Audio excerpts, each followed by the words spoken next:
mais plutôt de vous inviter à voilà, une pause poétique. J'avais très envie, hier soir, avant de me coucher, je lis toujours un petit peu et j'aime beaucoup la poésie.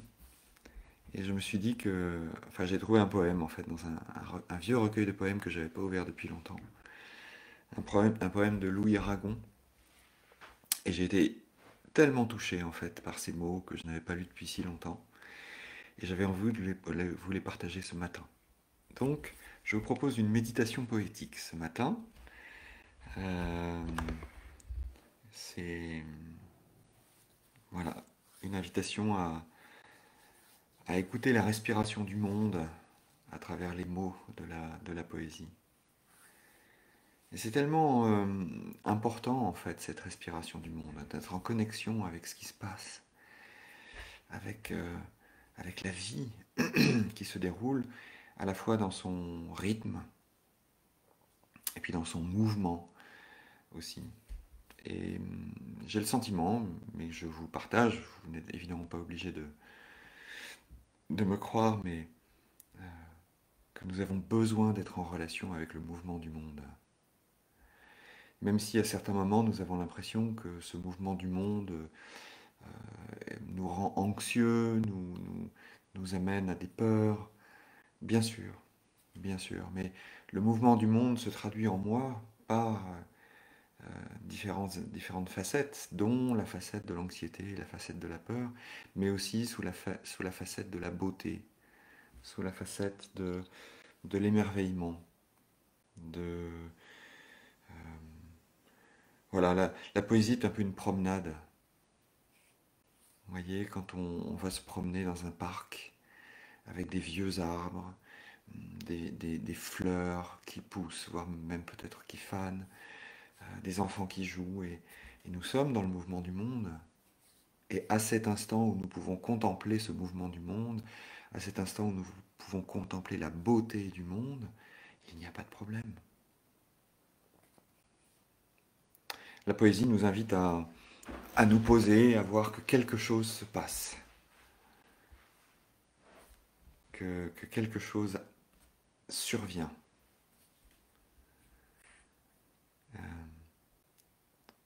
Lire une poésie, c'est un petit peu comme si nous prenions le temps d'aller dans une destination et que nous avions rendez-vous avec quelqu'un que nous aimons. Et ce quelqu'un, ce sont les images, ce sont les mots, c'est le rythme et la mélodie. Parce qu'il y a plusieurs façons de vivre un poème.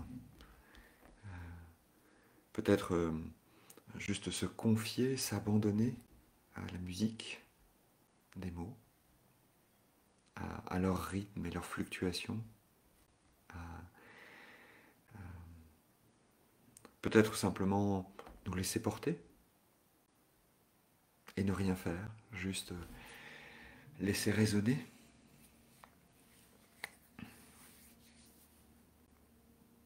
Et peut-être que c'est aussi l'opportunité de prendre un moment de pause, de s'arrêter sur le sens et de s'arrêter sur comment ces mots arrivent en nous, comment ces mots nous interpellent, comment ces mots font sens pour nous. Donc, lire un poème, ça peut être tout ça, ou ça peut être rien du tout de tout ça. Mais il y a quelque chose autour de l'abandon qui est fascinant, en fait, dans la poésie. Voilà, les amis. Donc, je vous invite à découvrir ces mots que j'ai choisis pour vous et que j'ai à cœur de partager. Donc, je vous propose euh, de... Voilà comment ça va se passer. En fait, je vais vous lire les- le poème une première fois en vous invitant à vraiment vous poser, vous déposer dans les mots, dans le rythme, dans la musique. Euh, et puis, je ferai peut-être un petit commentaire et puis je vous le lirai une deuxième fois. Et là, de la même manière, peut-être vous laisser vous imprégner. Voilà ma proposition ce matin. Vous êtes libre de l'accepter ou de ne pas l'accepter. En tout cas, moi, j'ai la joie à vous la partager. Et donc ce poème m'a touché beaucoup parce qu'il s'appelle Que la vie en vaut la peine. Et donc à cet instant, l'invitation est de nous poser, de laisser notre corps se poser,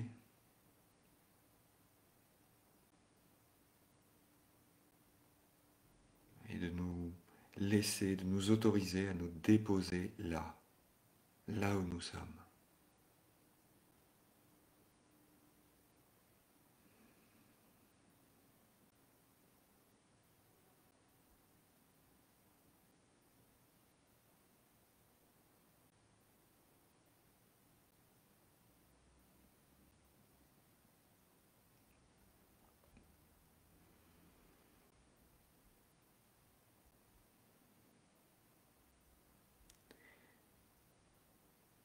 Laissons-nous nous confier à la musique des mots, ou laissons-nous porter par les mots, ou laissons-nous nous arrêter sur les mots.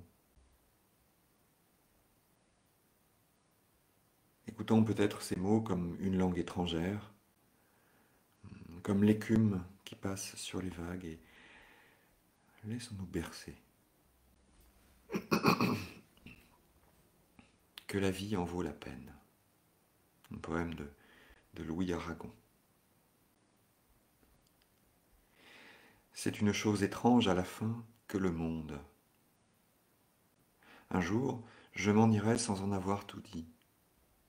Ces moments de bonheur, ces midis d'incendie, la nuit immense et noire aux déchirures blondes. Rien n'est si précieux peut-être qu'on le croit. D'autres viennent, ils ont le cœur que j'ai moi-même. Ils savent toucher l'herbe et dire « je vous aime » et rêver dans le soir où s'éteignent les voix. Il y aura toujours un couple frémissant pour qui ce matin-là sera l'aube première. Il y aura toujours l'eau, le vent, la lumière. Rien ne passe, après tout, si ce n'est le passant. C'est une chose au fond que je ne puis comprendre, cette peur de mourir que les gens ont en eux. Comme si ce n'était pas assez merveilleux que le ciel un moment nous ait paru si tendre. Malgré tout, je vous dis que cette vie fut telle qu'à qui voudra m'entendre, à qui je parle ici, n'ayant plus sur la lèvre un seul mot que merci, je dirais malgré tout que cette vie fut belle.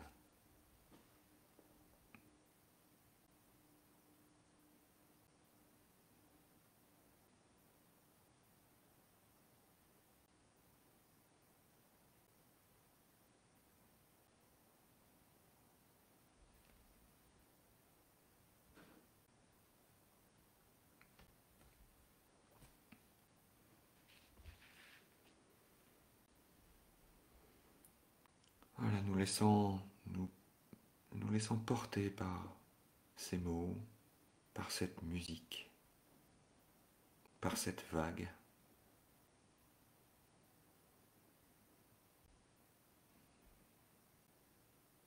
Et à cet instant, il n'y a rien de spécial à penser, mais plutôt se laisser imprégner, se laisser ressentir, laisser ces mots vivre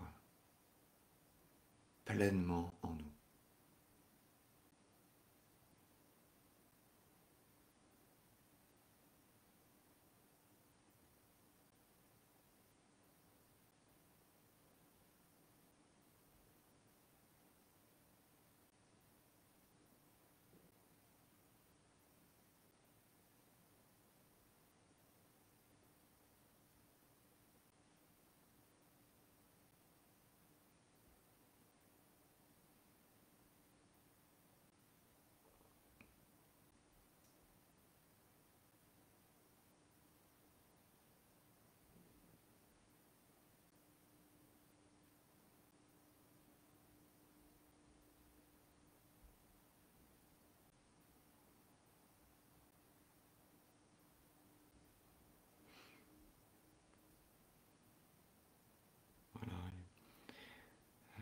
pour relire ce texte magnifique qui s'intitule Que la vie en vaut la peine.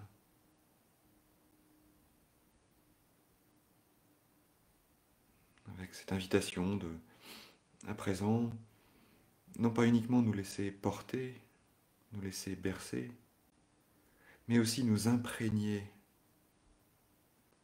d'entrer en intimité avec le texte, avec les mots,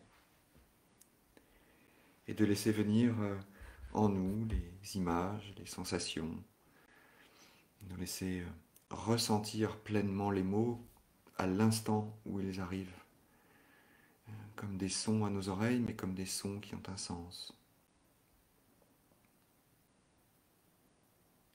Que la vie en vaut la peine.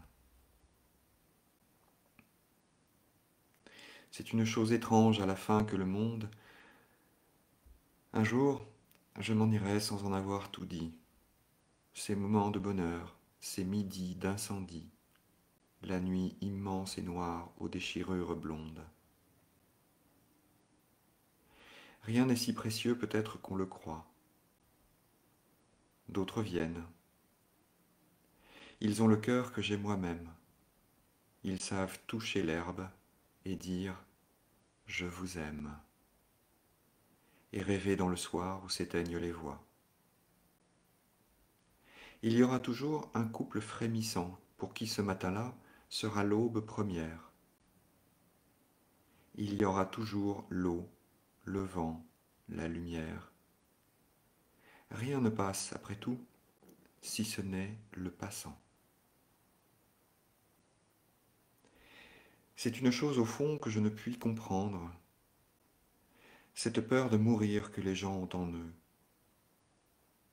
comme si ce n'était pas assez merveilleux que le ciel un moment nous ait paru si tendre. Malgré tout, je vous dis que cette vie fut telle qu'à qui voudra m'entendre, à qui je parle ici, n'ayant plus sur la lèvre un seul mot que « merci », je dirai malgré tout que cette vie fut belle.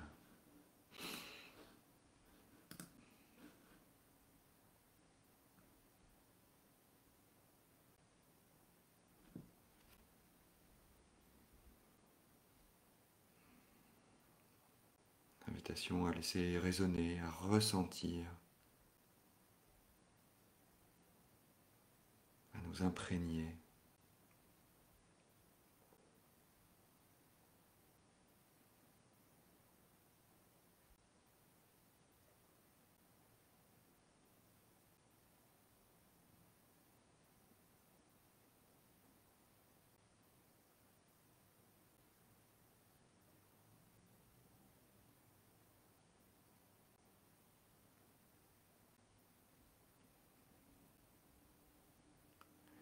Et nous laissant tout à fait libres de voyager dans ces mots, de se déposer sur l'un, sur l'autre, un peu comme un papillon.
De nous relier à cette liberté profonde, la liberté que nous offre Aragon. Ressentir cet espace qui nous ouvre, cet espace dans lequel il nous invite, cet espace dans lequel nous sommes à la fois libres, ensemble, inspirés et touchés.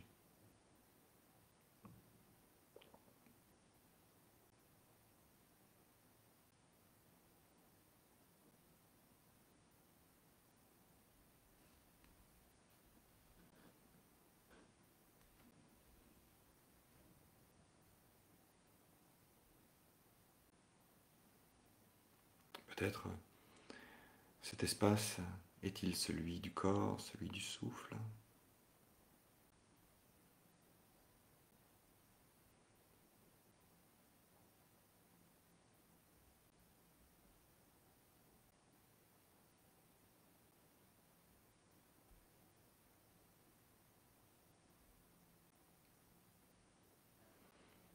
Qu'est-ce qui nous touche à cet instant? Qu'est-ce qui nous touche dans ce texte?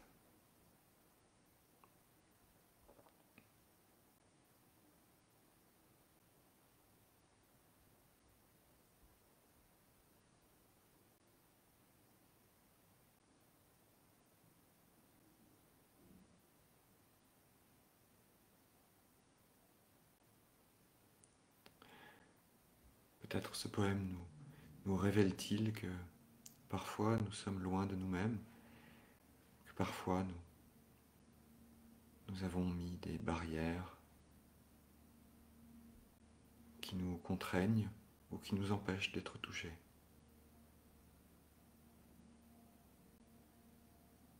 Invitation à nous ouvrir, à permettre d'être touchés.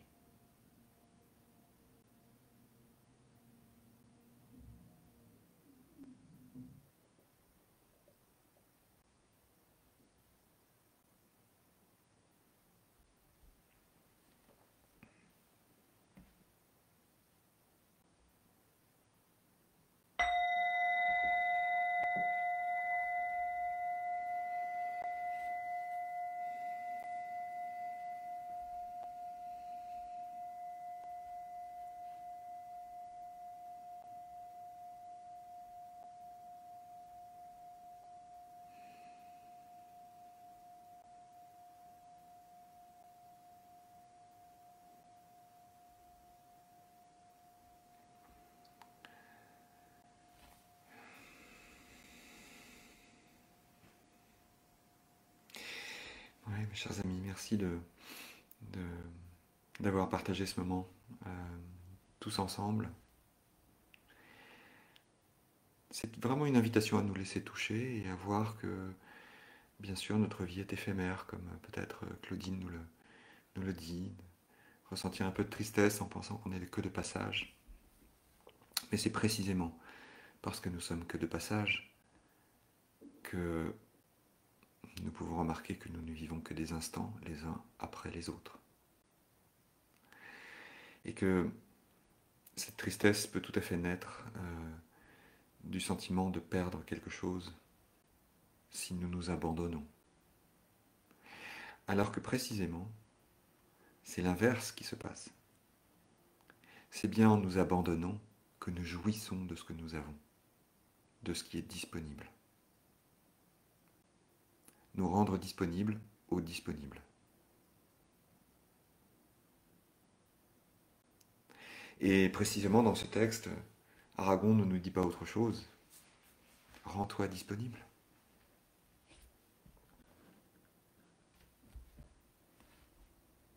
Rends-toi disponible au monde,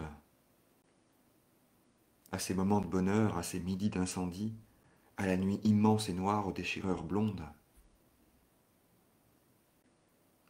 Nous rendre disponibles aux autres qui ont le cœur que j'ai moi-même. Nous rendre disponibles pour toucher l'herbe et dire « Je vous aime ». Peut-être même que quand Aragon nous dit ça, il nous dit « Je vous aime, vous là », qui parfois est un étranger à vous-même. Et quand dans la pratique nous invitons souvent à tourner le regard vers nous-mêmes, est-ce que c'est pas un acte radical d'amour?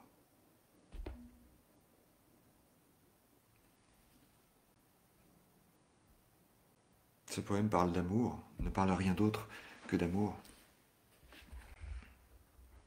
Et bien sûr, nous pouvons cultiver des peurs qui sont liées aux peurs de perdre. Mais en face de ces peurs de perdre, est-ce qu'il y a vraiment la joie d'avoir, la joie de vivre? Voilà. Juste quelques réflexions sans aucune prétention. C'est quelque chose qui vient quand je relis encore ce texte en vous parlant. Mais si nous pouvions dire à un moment ou à un autre, ne serait-ce qu'une seconde, malgré tout, je vous dis que cette vie fut telle qu'à qui voudra m'entendre, à qui je parle ici, n'ayant plus sur la lèvre un seul mot, merci, je dirais malgré tout que cette vie fut belle.